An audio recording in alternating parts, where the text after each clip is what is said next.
Hi everyone, welcome back to the Mom Show. This is our 10th episode. I really can't actually believe I just said that. The Mom Show has been an indirect dream of sorts for Island Mom, and it was with the wonderful assistance and the vision of Brunswick that we were actually able to make this happen.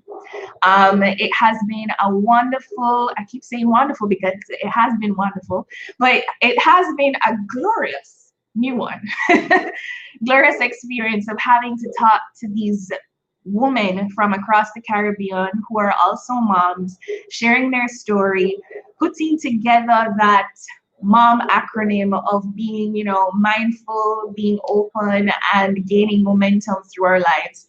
Throughout the conversations that we've had in the last couple of, I could say months, yeah, we've been able to really take into account individual journeys and find ways that we can apply them to ourselves.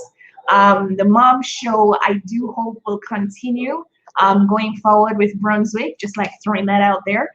But we are at the end of, I guess you could say, our first official season. And tonight I want to welcome a friend whom I met through Instagram. Another one of these wonderful Instagram friends we've never met in person, but these bonds that we create across the ocean and virtually, I mean, it can still move mountains. And so without further ado, I want to welcome Ayanna Miguel. Hello, Ellara. Hi, good night, everyone. Welcome to the Mom Show. Thank you for having me. So Ayanna, you are a conflict resolution coach. Yes, I am. Give us a little background about what that is, because we're putting all the pieces together tonight. Okay. But give us a little background about being a conflict resolution coach. Okay, so basically, as a conflict resolution coach, what I do is help persons resolve whatever conflict, whatever hurdles they have from keeping them back from achieving those objectives in their lives that they have set for themselves. My specific area of specialty, which I look at, is helping persons who would like to start businesses, specifically, again, single moms. I like to focus on the single moms to help them and stuff like that.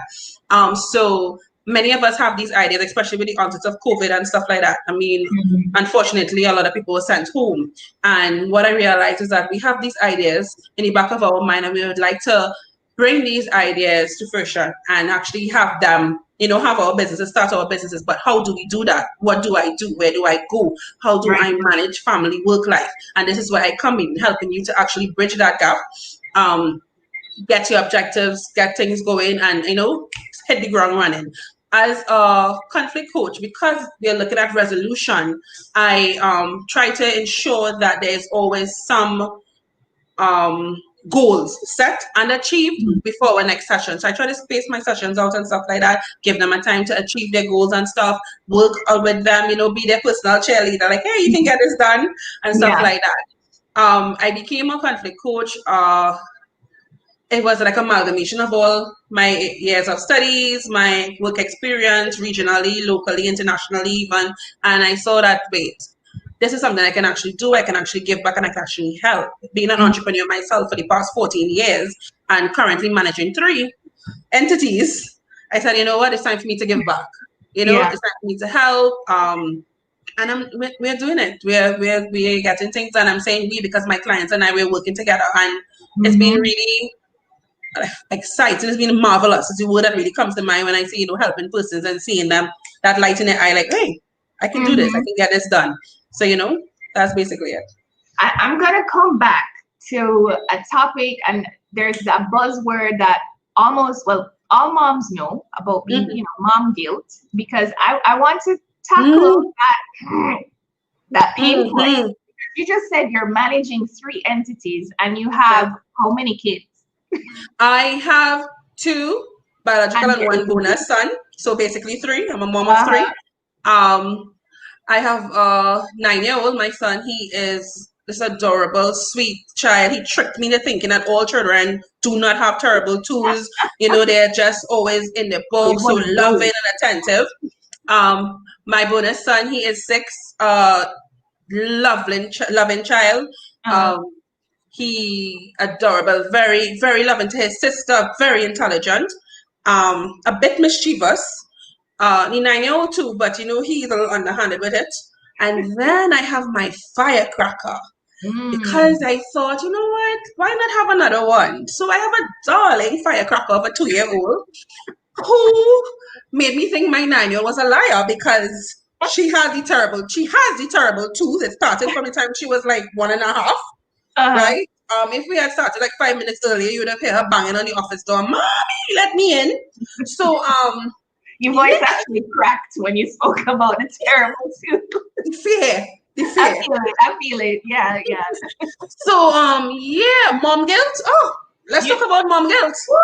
We're gonna get to that. We're building up to it. We're building up to it. Please. Momentum. But okay, so let's talk about the conflict. Like what really is conflict? What's the experience of conflict? Okay. Now, I like to always say, conflict is inevitable. It is a part of life. When we hear the word conflict, the first thing we have is a negative connotation. Like, oh gosh, this, but it needs to be avoided. But we can actually see the beauty in conflict, because from conflict we can see growth, but it must be managed properly. So basically, conflict, when you have opposition of beliefs, of values, of point of views, right? And because of this disagreement, because of that, you have a disagreement coming forth, and then you find that we now have to find a way through this. How do we resolve this? How do we manage this, right? And what you must know is that not everything about conflict is negative, and it's a part of life. And sometimes when you leave a conflict to fester because we prefer not to have to deal with it, we prefer to avoid it, you find that things escalate. But there are ways that can be managed. It can be done. You have to know how you deal with conflict, what are your triggers and stuff like that. So it should not be avoided, but it should be managed in an effective manner. There should be some thought process going into it and understanding, how do I manage a conflict? How do I approach a conflict? And it's not for my betterment, but for the betterment of the parties involved. So you must move away from what your personal interests are and move away from move towards what the position of resolution is. Right. So I want to go into like textbook definition. Ooh. Well, I mean, in the sense of how we typically deal with conflicts. So I remember while doing psychology that we dealt with cognitive dissonance, and that literal break when we just can't align with what's happening right now with reality. And that's conflict. That is conflict. Perception, yes. That is your internal conflict, yes. So how you mentioned that, of course, there's a negative connotation associated with conflict, but conflict can be good. How does one typically go through the process, whether on an unconscious level or consciously? How do they manage conflict? Okay. Well, once you talk about textbook, you're taking me back to 20 years ago when I did psychology as undergrad. So you showed my age. But when we talk about managing conflict, the first thing, and you're gonna hear me saying this a lot tonight, the first thing you need to know is who you are. What are your triggers? What is your reaction when conflict comes? All right, do you avoid it? Do you say, okay, I'm not gonna deal with this, and you walk away? Right? Are you aggressive in the sense you automatically become defensive and then take that defensive position? Right? Do you compromise and say, okay, you're right, fine. Okay, you're right, and that's the end of it? Or do you find a way to work with the persons and again move away from your personal interests and move towards a position of resolution? Right? So you need to know who you are when it comes to managing conflict. And internally, when you're dealing with internal conflict, because interpersonal conflict, something that We all deal with on numerous Right. levels, right? I always use an example, a simple thing as what do I wear tonight, right? Mm-hmm. That is an issue, right? What Mm-hmm. do I think would look good on camera? All these different things. How do I manage my interpersonal level of conflict? Again, knowing who you are, what are your triggers, and how do I resolve this, Mm-hmm. right? Do I look at all my options? Do I understand, okay, what point A will result in regarding to in regards to what point B will result in. These are the things you need to Mm-hmm. understand about yourself, right? But it all comes down to knowing who you are, what Mindfulness. triggers you, what interests you, Mm-hmm. what angers you, what makes you Mm-hmm. happy.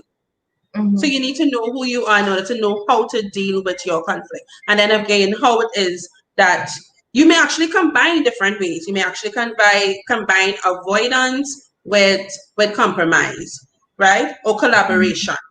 You may collaborate all the way. Or Right. sometimes you may become aggressive in dealing with it. So you Mm-hmm. have to know, because certain conflicts you will have a different reaction than So, others. so here's my next question. In terms of all of these lead up conversations, Mhm, talking about mindfulness, that same thing that you're just saying about knowing yourself, knowing who you are, mhm, being mindful, being cognizant of your thoughts, of your family's thoughts, their mhm, feelings, etc. There does come a point in which all moms in particular will face this level of inner conflict when they are deciding to place priority on themselves, when they're deciding that, listen, I need time, when they're deciding that I need to focus on career. And then we're building up to that whole mom guilt aspect. But mhm. how do we face conflict with courage? Because I think many of the times that inner conflict is what stalls us. It's what paralyzes us. It's what stops us from taking that next step and saying, you know what, I'm gonna start that business. So Mhm. I mean, this is what you are doing. Like you're working with Right. single moms to actually Mhm. help them to get into that headspace. So Yeah. how can you face conflict with courage, especially when you're dealing with all of the backlog of mom guilt in the process? Now, the main fact that you are acknowledging the conflict is courageous. The mere fact that you're a mom Mm-hmm. undertaking a business venture, you are courageous. Okay? Mm-hmm. You are exhibiting a level of courage that Lord alone knows. And that alone is how you face it. Because actually getting into a business venture is going to have its own set of drama, of issues, of disputes, of stress related. And then you're going to be juggling that now with your personal life, your home work relationship, right? What you need to do is you need to be open and realistic Mm-hmm. about the situation. You can't say, okay, I'm a mom of 3 kids. I am going to start my small business. I'm going to cook food on a Monday, Wednesday, Friday, and I want to make, let's say, about $5,000 a month. But yeah, so I'm going to do that. And then you start Mm-hmm. off, you start cooking, right? Monday you do the meal, whatever the case may be, whatever, whatever. But then you remember, wait, I have the kids, maybe extracurricular I have to say about. Or with COVID, we have online classes. Miss ran late, right? What am I going to do? How am I going to get the food delivered, Mm-hmm. right? Where's my mask? Where the children mask? Are the children going to come with me? So you have to be realistic about your situation. I am a Mm-hmm. mother of 3. My kids, 2 of my kids are being homeschooled. The other one could fend for herself. You know who we're talking about. So I am going to cook on Monday. I think I could do it on Monday because they have a their schedule is much less than maybe Tuesday. And then Right. I know I can deliver food between the hours of 1 to 2:30, Mm-hmm. right? So I set myself up with that. Now, you realize I am focusing on the mother and I'm not talking about daddy and stuff like that because sometimes, in some cases, more so than others, we have moms is doing this on their own and the Right. support system is very limited, Mm-hmm. right? So I am taking from a perspective of a mother, how am I going to manage this? I don't have money for a babysitter, right? So okay, what I need to do is Sansan A and Sansan B classes are finishing at 1. I'm going to organize my food while in classes, set them up, cook whatever, organize my deliveries, take my orders, whatever. I know I have deliveries between 1 and 2:30. Drop them off if I have to by some trusted person, let's say grandmom in this case, and you do your deliveries. Now, you may not be able to make $5,000 after the end of the week, but if you manage yourself properly, you're realistic about the situation, you may be able to make $2,500, and it's a start. And then you learn from what happened within your first week, and you build upon that, and you go from there. So then you'll be a mom with 3 kids, and within 3 months, you have a standard business. You know, you have 15 standard orders on a Monday. You know, you have 25 on a Wednesday, and on Friday, a la carte, or however you want to call it. So what I'm getting from you is that we kind of need to start small. Yes. Take those baby steps of courage and kind of start putting the one step in front of the other to actually decide that, you know, because it's funny. Somebody had said to me recently that they are surprised with the things that I do, like that I am doing all these things, and I'm like, girl, you have no idea how scared I am. Exactly. For each of these episodes for the mom show, I'm like taking deep breaths. I'm breathing. I'm trying to center myself. But the thing is, for me, I own that because actually it's a defense mechanism. So I'll become humorous when I'm a little bit uncomfortable. So that comes out in the personality. But the courage, I think, elusive sense of courage is being able to still do something even in the presence of fear. And what you're saying is like just taking those first steps to get going. Despite whatever, you keep on going. And like you said, the conflict grew. 868 really started coming out of COVID. Before that, if someone told me, Ayanna, you will be featured on a show or be speaking to persons or whatever, I'm like, hell no, I ain't doing that. I'm not putting my face online. You marvel me to get my picture. I'd like to talk to people. And that is my thing. I always say, I don't like people, so I keep to myself. Right? But they had a time, I had a calling, I had to do something, and this is what I was guided to do by the Almighty, and I am doing it. And I am jumping out of myself. You say you do deep breaths, I scream at Jerry. Poor Jerry. No, Jerry is MVP. He is. We have to give him that. So he gets screamed at. Jerry! Lock him up in the bedroom! Jerry! Hold your daughter! He gets that. And I feel good after I scream at Jerry. My darling Jerry. I feel centered. Jerry, we love you. By the way, guys, for y'all who don't know, Jerry is Ayanna's loving husband. And who is probably the bodyguard taking care of number 2. He is. He's there taking care of firecracker. So, you know, so that is how I handle myself. But the fact of the matter is we need to be open. We need to communicate with ourselves. They have said that true madness is when you speak to yourself, right? And then the other level is when you answer yourself. But I speak and I answer myself because this is how I work things out in my brain. Right? We need to do that. We need to have that open communication with ourselves. We need to be realistic about what we are getting ourselves into. But do not let go of the dream. You know, I'm gonna stick a pin because in terms of that inner voice and that mindset, that is almost like a perfect step off from what we had spoken about last week with Latina about mindset and the fact that we do have these conversations in our head. We do repeat these negative affirmations to ourselves. And we create a negative space in here, which further exacerbates the issue of conflict. And you are causing a conflict within yourself, your internal conflict. So when it is, I get up one morning and I was like, I just cannot, I do not want to do this today. Then you have to say, blank, why don't you want to do this today? Get your tail up out of that bed and you have to do it. Because at the end of the day, this is what you are doing for yourself. This is Right. what you are doing for your children. This is your legacy. You need to do it. You need to work through that. Now, there are days where we just cannot make, and it is okay to rest. It is okay to put it on a shelf, leave it alone, and rest. But when it is you are keeping yourself back because of your fears, because of those voices, right? Internally and externally, you need to work through that mess. Yeah. Because that is all it's going to do is going to hamper you, and you cannot allow that because you need to keep your eye on the prize. Yeah. And like I said in I did my first little video talking to myself, right? I was hoping to do a live, but I did the video and I sent it to the guy who does my social media, and I said, take a look at this, and Mr. Man posted it, and people actually liked it.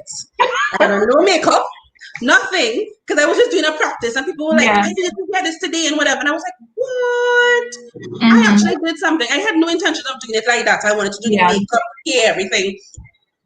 And I was just practicing, and he posted it, and I was like, you know what? I need to get out of my own head as well, because that is where my internal conflict is. Right? So he posted, and when I saw people saying, this is what I needed to hear today, I was like, okay, Ayanna, go girl. Yeah. So, I have other lives planned. I'll just, try to do the face and thing. But, you see, so we need to get out of it. And when we do, we will be so surprised at the results coming out of it. Because this is where we're going to shock ourselves. And yes, people will say there are other person. I mean, when I say the other voices and, your family and whoever else be telling you whatever, you need to be true to yourself at all times. You need to be real with yourself. And that is how you're going to work through that interpersonal conflict. And that is why you're going to work through the mom guilt, because it's going to tie back into knowing who you are. Yeah. Yeah. Right? So I'm going to let you ease into it. I don't want to rush you. But I want to get my hands on that whole mom guilt thing. Well, tell me a story of how you utilized your tools as a conflict resolution coach to help you combat your own mom guilt. Okay, there are so many, but I think the one that stands out the most to me is with my 2-year-old. I had a very difficult pregnancy with her. And even throughout that pregnancy, I was working with my one of my companies, my larger one, the labor supply company. I was up and down the road working, doing what I have to do. Although I know my past during pregnancy, my journey to motherhood was filled with trauma and a lot of pain. And I was very scared that I was endangering her by doing this. Although I was taking precautions and I was doing everything within reason. Sometimes I would have employees drive me. If I can't drive, if I can't make, I sleep, whatever. But still, I had to get work done. And I felt so horrible. And regular checkups, maybe every 2 weeks, I was by the doctor being checked up and stuff like that. And everything is going okay, everything is going okay. And then boom, at 7 months, I was rushed to hospital. Wow. And for emergency delivery. However, she decided that, no, Miss Doctor, I'm not coming today. I'm going to let mommy wait in the hospital for another 3 or 4 weeks. And then I will come at 7 months. And she came. And she was premature at 2 pounds. And I was like, did I do this to my daughter in making sure that my company, which I used to call my other baby, was okay and dealing with whatever? Did I do this to her? And I had to deal with that. And what you found that with that guilt and that stuff, it took me a year before I got back out. And my business was running. I had people in place doing whatever, but it took me a year to really get back out there full time, because I could not let go of that guilt and wondering, did I do my baby this? She was premature. She was only 2 pounds, but she was a fighter, thank God. So I stayed with her to make sure she was okay and nurture her and give her that extra attention. With my son, the day after I delivered him, I got a job offer, managerial position. And within 10 weeks, I took the position. I was okay then, but with her, that level of guilt. And not only with myself, when you have persons in your ear, you sure you want to do this? Does she need her mommy? You're still nursing and all these different things. But I put things in place, and thank God, with help of my mom and Jerry, we were able to put things in place where eventually I slowly got back into Uh-huh. the scheme of things. And I Right. would. And then I would run home and I would kiss her up and run back. Mm-hmm. And then I had to juggle my son because now I gave her all his attention. He's Mm-hmm. there at 8 and he's like, but mommy, you Yeah. know? Yeah. So then you had to juggle him, and that is even more guilt. I need to pay Mm-hmm. attention to your son, he getting bigger, and then you're a mom and he needs his father. Mm-hmm. All these different things, you have to juggle. So what I had to do was be honest with myself. And I love being a businesswoman. I Yeah. love it. Right? Mm-hmm. I always say from the time I was 8 years, I was selling chubby and water. I love business. I grew Yeah. up in business. But I love my children to death. Mm-hmm. So I had to figure out, how do I maneuver this? How do I balance this? So even though I got back into the scheme of things, I started back with 2 days full time.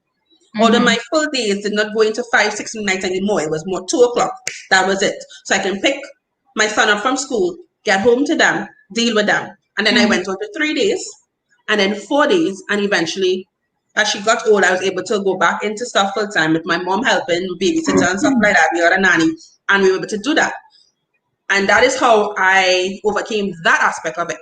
Right. Now, when you're a business owner and you're trying to manage business and your kids and life and stuff, you always feel like the time you give to your business, you're taking away from your children. Yeah.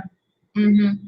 And there are times when you have other things you have to deal with, it becomes too much for you. And Mm-hmm. what I want to say to everyone listening who can actually commiserate to this is that talk to yourself. Are you really taking anything away from your children? Are they suffering from it? And if within that discussion is no, that you know they're being cared for, their meals, they're happy, they're well rounded, good job.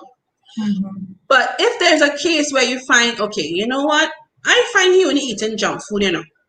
I think I need to come a little early and cook some food for you. Make sure you get some food. If you don't like to cook, it's not a problem.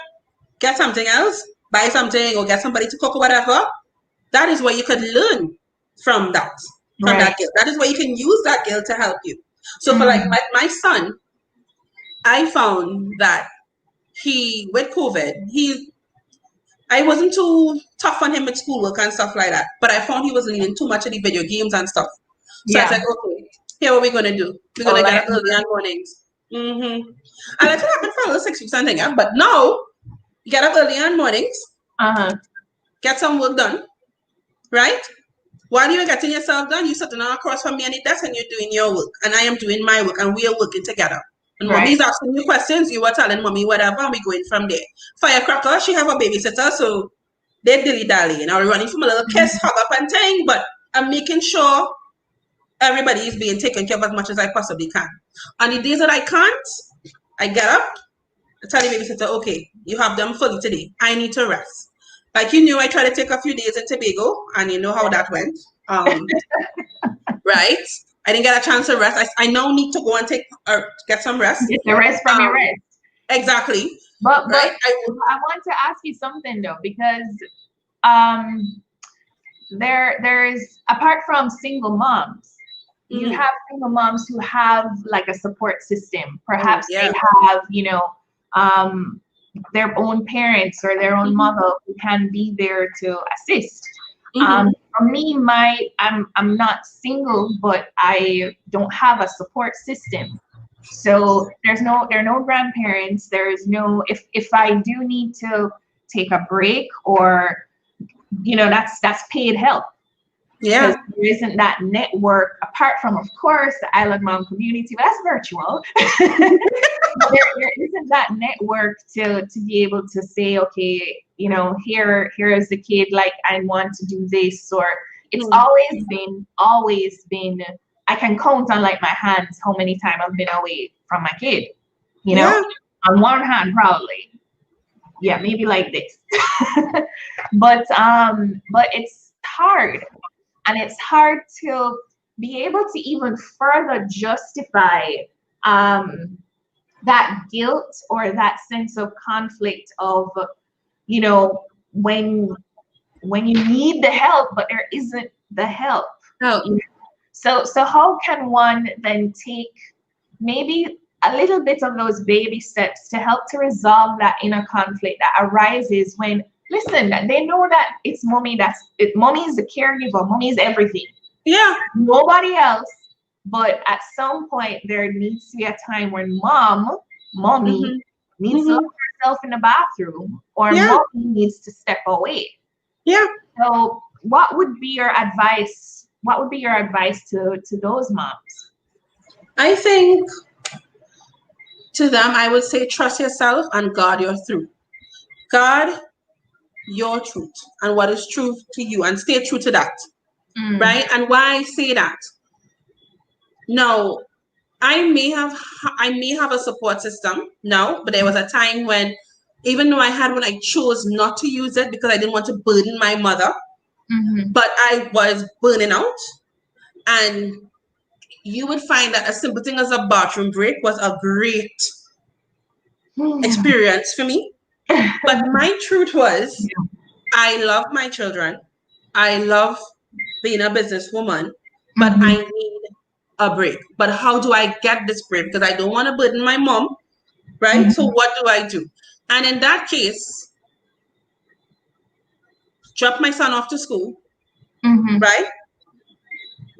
Take Firecracker to, well, no, she wasn't around then, sorry. So I dropped him off to school, and I took some time for myself.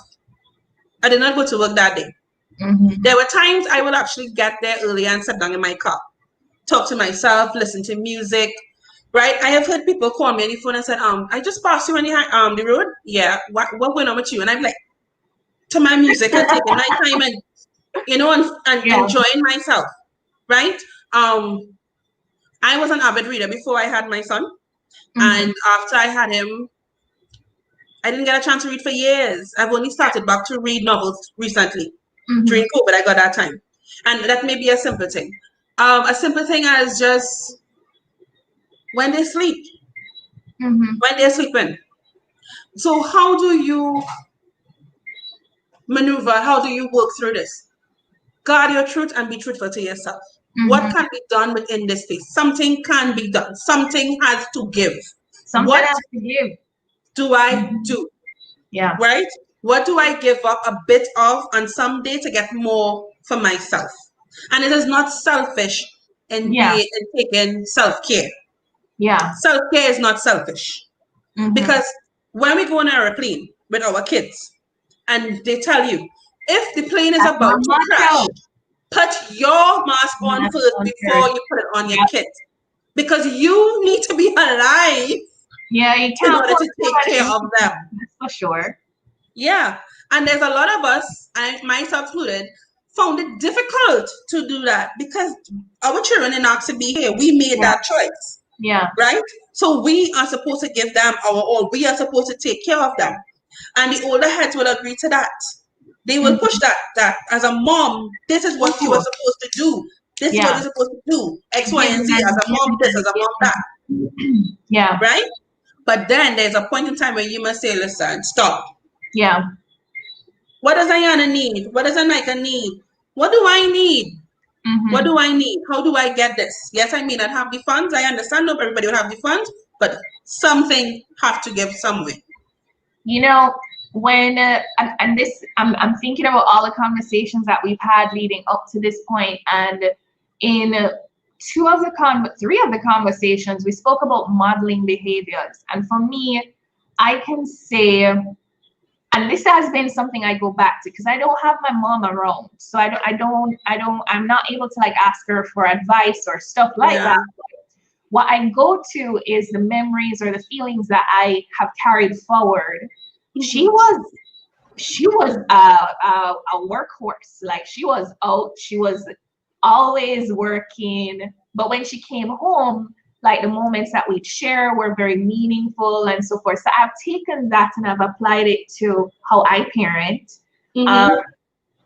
But I want to mention that, and I don't know where this falls in. I think it might be project management. I know we use it in marketing, but we call it SMART goals with the SMART. Right. Yeah.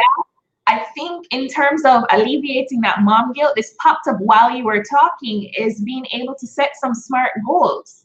So Sure. that was Specific, measurable, yes, and timely. Yes, you need to do those things. Last year, I was like, I'm dedicating this year to work, to business, growing the brand. And that means something's going to give. It's going to be time with family. Yeah. But it was measurable. I knew what I was doing. And that was somewhat, it helped me to alleviate the guilt, because it was no longer just kind of working in this vacuous space of not knowing what was happening.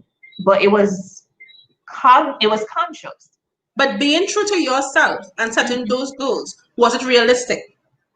It was. I think it was. It was for the moment. It was. It took a lot of effort, but I was able to get through it. Right. And it put me in a better position for this year. Yeah. But what a year! What a year, John. I'd hate to think if I had not made those sacrifices where I would be right now. Yeah. So it did work out. But with that said, like how do we start creating resilience? Because we know that this conflict is gonna keep coming up. We know mom guilt, no matter what kind of smart goals we set for ourselves, they're gonna constantly be coming up. How can we create resilience? In order to create resilience, the first thing you need to know is identify your source of guilt. Where is it really coming from? Is it internally within yourself? And then, as we have said before, this is where you need to speak to yourself, figure it out. Like even what you said, set your SMART goals and stuff. Yeah. Is it externally from other people's expectation of yourself? Are those expectations realistic? Right. Right? That's what you need to figure out for yourself. And if they aren't, cut them off. That is what needs to be given in that case, because you do not need that additional stress. Being a mother is stressful in itself. Yeah. It is. Anyone who tells you no, well, I would love to know what their secret is. What I'm doing. Right? What I'm doing. When you have the responsibility of these little humans, even as they get older, as we get older and they get older, you are still worried. My brother comes into the country. He comes in for some time because he lives abroad. And my mother still would not sleep until he gets home. And I am looking at her and thinking, am I going to be like this next 30 years or so? Yeah. You understand? It never ends. It never ends. And it's always stressful. So you do not need other people stressing you out. And one thing I always here, Nadia makes a good point. Yeah, what you were just saying, that it comes from external. It is external, but it can also be internal with us, because we want to be the best mom, the best mother that we can possibly be to our children. We want to see our children smile, right? Yeah. We want to see them happy. So it can be external. I think majority of time it is external, because we are trying to live to other person's expectations. Yeah. And I think personally, I have managed it to a large extent. Right? I have an attitude: if you're not paying my bills, if you're not feeding me, extra, and I'm dealing with this. Yeah. I am going to be true to myself. I'm going to be realistic with what I can possibly do and what my goals are and what my children need. Because as a mother, you know your children. Yeah. Right? Yeah, somebody may have an opinion, you can learn from it or whatever, but do not let persons whose vision or whose goals does not align with your own dictate your pace as a mom, and dictate your pace as what it is, where you want to go in life. Right? If it aligns with your own, you're working together, that is all fine and well. But don't let other people's expectation weigh you down. Right. And that will help you resolve that guilt and that conflict that comes with the guilt and that pulling and tugging and am I doing enough and staying up late at night worrying, how can I do better? What are my children missing? Yeah. Where am I going wrong? You understand? And we need to learn to manage that as well. Manage those external forces, especially those that are not beneficial to us. Yeah. I don't know well, I mean, so much we can really say about this. But so here's my next question. because we've covered in terms of how we can tackle mom guilt in some way, how we can make those small changes towards, creating courage in our own lives to step out and to make a difference in our own lives. What steps would you recommend for us to now create that sense of resilience in our kids? How can we set that foundation so that our daughters are not necessarily battling with the same demons that we battle, that our sons are more resilient to peer pressure and all of the madness and levels out there? Like, what would you recommend? What are the steps you'd recommend? Now, when we're speaking about kids, we are both of us are moms, preteens, younger children. So we are talking about them, and I guess it could apply to teenagers. Yeah. But again, kids are in the process of knowing who they are and learning themselves and learning about themselves. And I think as parents, as mom, what we need to do is help them to learn who they are and learn more about themselves. And again, to help them deal with whatever issues, deal with their conflicts, deal with what they're struggling with, they're fighting with, is helping them to figure out who they are, helping them to figure out what their triggers are. Now, most of our kids, I think the most major conflict they will have is within friendships, right? And my friend, your friend, however it goes. But most importantly, we need to teach our children empathy and understanding other people's point of view and understanding how it is I can see or share the emotions of others. How is my friend feeling? How did my friend feel when I said this? Or how did my friend feel when I did that? And then also, if I was my friend, how would I have felt if that was done to me? Right? That is what we need to do. We need to also let them understand that no one is perfect. Everyone makes mistakes, and we move from there. Right? But most importantly, know who you are and know what stage you are at in your development as a child, right? Understand, how do I react to certain things? So if my friend takes my snack, how am I going to react to this? You have a comment about empathy. So empathy, and the two types of empathy, let me go a little bit more into it because Marie has asked me to. Shared emotions, right? And what we call cognitive or perspective. That is putting ourselves in another person's shoes, right? So that is most important. They need to understand that. They need to understand their reaction to stressors, and most importantly, they need to know who they are at that stage, because it's a continuous cycle of learning who you are as we get older. Some of us in our 40s and we're still trying to figure out who we are.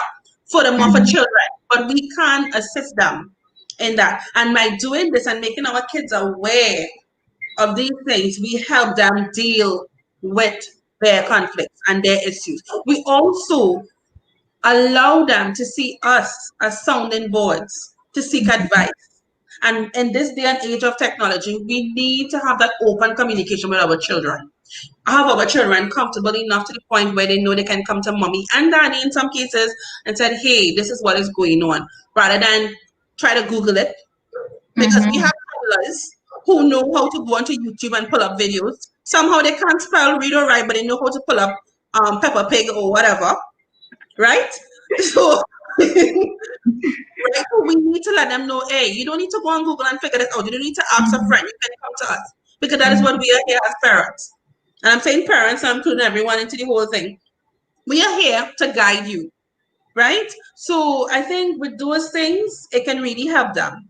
Some other things that will actually come out of those three main things will be, it will also teach them to understand what a problem is, what an issue is, what a conflict or a dispute is, which is really important. They need to be aware of it and understand it. It would also help them to approach whatever conflicting issues with a clearer mindset. And so they can say, hey, okay, yeah, I think, okay, I don't like this, but that does not mean I'm going to lash out. Yeah. and try to have a conversation. Or I don't feel to talk about this now, but I will come back to this and revisit this. Right? That clarity. And it will help our children do that. That is the best advice I can give because that's what I use on my 9-year-old. But then he's like an old man and a young boy's buddy. So I you know. Well, I had an experience with my 6-year-old today because so I had asked him to get something for me and he was taking a bit too long and I shouted, like, where are you? And his response when he came to me was, Mommy, you need to be more patient. And then he goes, Mommy, you need more calmness in your body. Ooh, Zen. What was it? Like, what was I supposed to say? Nothing. Like, nothing. Okay, yes, I am sorry. I am sorry that I was impatient. And then he kind of changed his tone and was a little, I was like, no, just hold on. Very respectful here. But, okay, I apologize for not being patient with you. And yes, Mommy, you need to be more calm. Yeah. You have to take the advice, You have to take the advice. When my 9-year-old told me, Mommy, you're working too much. Really? I get that too. Mommy, you need a break. It's time to take a break right now. Okay, so what am I going to do for my break? Okay, I'm going to harass you. I'm going to lie down on your bed and hug you up. And I'm going to talk to you incessantly so you cannot read. Until you run, want me to go back and do her work. Exactly. But I'm listening. It comes down to knowing us. Like for us to know ourselves, for us to also be able to face that conflict with courage because we're modeling those behaviors. Because I don't have that sounding board from my mom, but I remember her facing those conflicts. I remember her going out there and doing what she needed to do. And I'm sure she felt guilty. I'm sure she felt it. But in my head, like I didn't lose out on anything in regards to that relationship with her. So that is the consolation that I have that, shoot, like I feel bad, like I feel guilty. It's on my shoulder every now and again, but it never took away anything from the relationship that I had with her. I'm like, how am I supposed to fill those shoes? There's no flipping way. That's where my head is. Yeah. It's a goal like I keep trying to get to. So if there's any consolation for me, it's like, you know what? The guilt is only going to be there to paralyze me. And then it's not serving my child by being able to see like successful behavior, like exactly the boundaries and the limits. I want to give a shout out to Vanita. Vanita is one of our dedicated viewers. Vanita, welcome. Hi. And also, I don't want to say your name incorrectly. Nazibor. Hi, good evening. But Vanita was saying that she does tend to sacrifice her needs for her 6-year-old, and she takes the guidance from the older generation, which that's what they know. Sacrifice. And you see, she even though she may say I'm inexperienced, she's aware that there are certain gaps, and she has a source of advice, and nothing is wrong with that. That is excellent. Sometimes we do need advice, right? But what I am saying, the cases where we have unwanted and then unnecessary stresses is where we will put a stand. But if it is you have that source, right, of love, I would call it love, and they're giving you that and helping you, that is fine. That is great. Eventually, your statement would not be, I'm inexperienced, to be, I'm experienced and I can help others. And nothing is wrong with sacrificing for your children. We have all done it. As good parents, we sacrifice, right? Like I said, like, yes, now I'm playing big and bold to take time off for myself, but there was a time I would never dream of doing that. How will my children survive? And actually today, that happened to me. I actually went to the nail tech to fix my nails, and then I was like, oh my gosh, I left mama home sleeping. Even though she has a babysitter and people, I was like, oh God, no. If she get up and she don't see me, she'll freak out, and then she will give them thunder and she'll take up the pamper. Okay, I need to hurry up and get back home because I don't want my child to have a meltdown. Yeah. So Yeah. I am there like, okay, here, take the money, keep the change, and rushing home. So I'm Yeah. calling on the way home. I was like, how's she doing? Yeah, she good. What happened to you? Okay, fine, cool.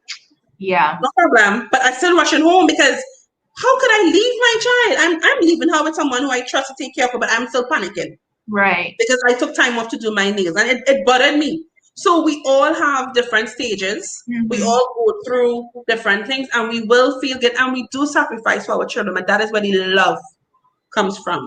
And Yeah. that love should never be a conflict as a mother. Mm-hmm. Mm-hmm. That is where you Wow. should have joy and be proud of yourself. Yeah. Wow. I think that's like a wonderful way to just wrap it up because that was icing on the cake. And by Oh, the way, happy belated birthday, man. thank you. Well, I want to thank you. I want to thank you so much for tonight, Ayanna. It has been a pleasure. It has been a wonderful journey with all of these moms throughout the Caribbean. Yeah. I have to give a big up to Brunswick. We're Mm. currently broadcasting on the Caribbean Loves Brunswick page, the Brunswick Barbados page, the Trinidad page, Wow. the Jamaica page, and of Okay. course on the Island Mom page and on the Island Mom YouTube channel. So Excellent. with them out, yeah. Yeah. But it has been a pleasure. I want to thank our wonderful sponsor. I want to thank all the amazing moms and women who have joined us on this journey. And of course, our viewers, thank you Yes. so much. But thank you again, Ayanna. It's been lovely. And thank you for having me. Thank you so much. But guys, link Ayanna. I'm gonna let me put it up on the screen one more time for you guys to follow. Please check her out on Instagram, the conflict guru Yes. _68. Yes. If you Please are feel following free her. to send me a message. It's not a problem. I'm here to help. Thank you so much. Thank you, hon. Thank you so much. Everyone. And we will be Yes. back. I have to plug. We have Island Mom After Dark. A little Woo! a little bit more, you know. Island Mom After Dark is coming back. We're going to be back in about a week and a half. And if you haven't checked it out yet, you want to check out the Island Mom After Dark playlist on the Facebook page as well as on the YouTube channel for previous episodes, and we'll be tackling some more interesting topics coming up soon. So thank you again. Thank you. And good night, Bye-bye. everyone. Bye-bye.